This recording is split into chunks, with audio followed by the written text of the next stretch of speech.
Because the PTA shall serve as the main mechanism, Mr. President, of the MILF in the transitional government. Why we have to have that mechanism, Mr. President? We fought for 50 years, Mr. President, to change the status quo of the arm. It would lead futile if you are not going to let the MLF leadership from Camp Tarapalan Central Committee to express its views. Mr. President, if and only if that was not legislated, we have nothing to talk about. Because we know, under political law, whatever is done by former President Pinoy Aquino, former President Duterte, do not bind you. However, Mr. President, the letter and spirit of that framework agreement of the Bangsamoro Annex on Transitional Arrangement Modalities say, Article 16, Section 2, there is hereby created a Bangsamoro Transition Authority which shall serve as the interim government of the Bangsamoro during the interim period. Pakikinig ka ng MILF and ng MNLF. The Moro Islamic Liberation Front shall lead the Bangsamoro Transition Authority without prejudice to the participation of the MNLF. Why, Mr. President, the MNLF and the MILF? Because these are the two fronts who championed the cause of the Bangsamoro, Mr. President. Mr. President, that portion or provision of the BOL is not a rhetoric. It is a clear statutory provision. We say, verba legis non est rescindum.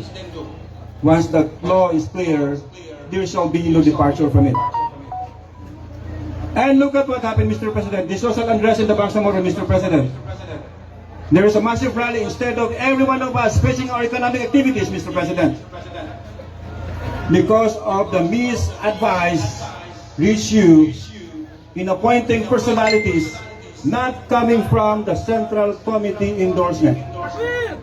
Mr. President, do you know why it is that the BTA shall be led by the MLF? Because the very purpose of the BOL, Mr. President, is to establish a political entity and provide for its basic structure. That is Article 1, Section 3. That is the purpose, Mr. President. And look at what happened, Mr. President. For us to form the regional government to fit our right to self-determination, Mr. President, we shall be the MILF Central Committee from the Darapanan shall be the one forming the Bangsamoro Electoral Code, Educational Code, Local Government Code. And look at what is happening, Mr. President.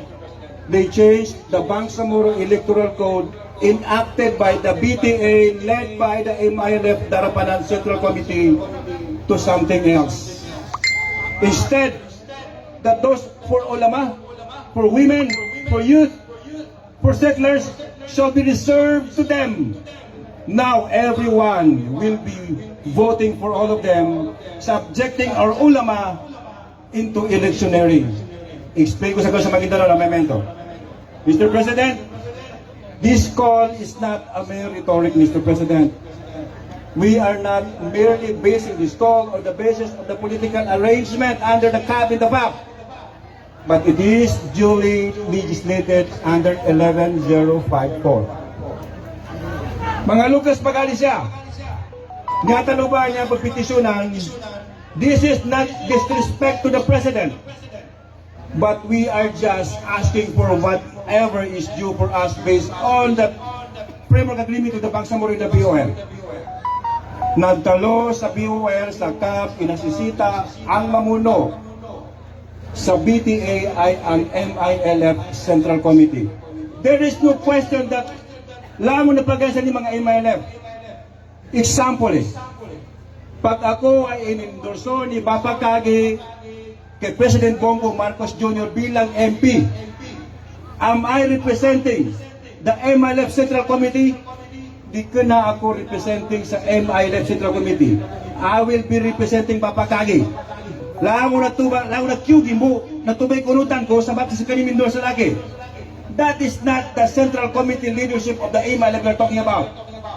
Apya, Pisayapan, Urilonggo, umika siya nakabon kanu majority no Central Committee na namba in 8 ILF Central Committee Leadership Members of the BTA. Na ilipingulan nila. Matalima no sustansya niya siya ka na gumanda. Sa atin kasi entablado sa kasangulang mga pangayat ng mga Bisaya. Sa saki mapesa ulaman na to eh. Saki mapesa ulaman na to eh.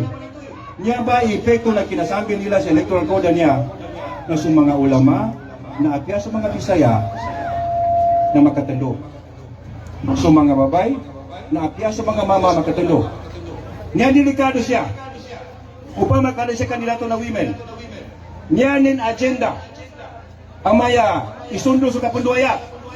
Lango na niya ba yung boto? Na makataling buta ng bato? Takbir! Patalastas dito. Nevertheless, Mr. President, with this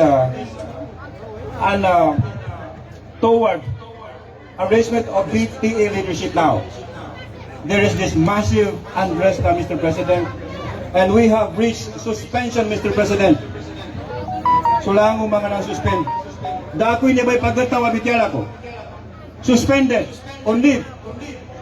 Api kamaya din kahit ganito na nangyari sa Bangsamoro. Alam niyo ba kung bakit suspended lang at saka bakit on leave? Pagangapang ko nila sa darapanan sa may isakan o paluman ka nakalima pulagon na sagad sa tamba ni pagkadulangon. Takbir! Di tanong palabihan, kapitan isig. Niya pandikado siya po na magula. Na adon hati tamat tulugay ka din kay BTS o nagkakasota nga nagapatay, hindi ka makasuluga. Nando po, lagunan sa bapo sa barn. Naduan-duan doon. Lasa niya, rally siya, kanumande, na ada mga matuwa. Niya panawagan na we support the call of Chairman Haj Murad for moral governance. Niya ni mana, naipo siya ng rally, nusaguna, na para magkambalingan. Niya ba? Nga alam mo, mas mapatagyanan. Dapat tinalangon ba niya ay malip chairman kung hindi ka numalangan sa bapin sa tunas si Bapa Kagi muna ay magapanibis kita di ka na kunin po si Bapa Kagi kumpungan nganin mana langon na bitiyan ang mga matuwa ito kanong plakad niya kanong Monday na suporta kanumpungan na moral governance mo naman niya bitiyala pinuman niya isa sa moral governance niya kung sa Bapa po sa niya ba kapunti na langit ka maumpakso na magtitimba ka sa kumbala sa nagapila-pulagon na di makasuga. Ikadua, katawan ko man adin siya na mapapasa po sa kambing para bumagoma siya.